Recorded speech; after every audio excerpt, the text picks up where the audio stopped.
سوات اور بنیر میں سیلاب نے مچا دی ہے تباہی۔ کیا سندھ، پنجاب اور بلوچستان کی عوام ہے اس سے باخبر؟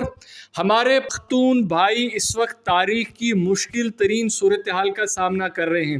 نہ صرف کروڑوں روپے کا مالی نقصان ہوا بلکہ قیمتی جانیں بھی ہو گئی ہیں ضائع۔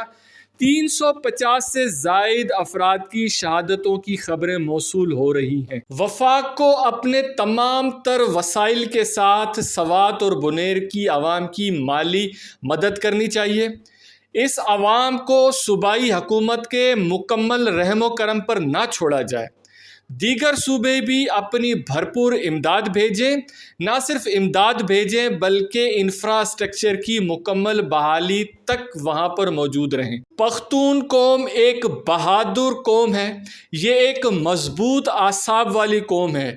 تاریخ اور دنیا دیکھے گی کہ کس طرح پختون عوام اس مشکل صورتحال سے نہ صرف باہر نکلیں گے بلکہ اپنے پیروں پر بھی کھڑے ہوں گے، لیکن یہ کسی کے آگے نہ ہاتھ پھیلائیں گے، نہ امداد مانگیں گے، نہ بھیک مانگیں گے، کیونکہ یہ ہیں غیرت مند لوگ۔ وفاق کو اپنا بھرپور کردار ادا کرنا چاہیے۔ آئیں ہم سب مل کر بنیر اور سوات میں شہید ہونے والوں کے لیے مغفرت کی دعا کریں۔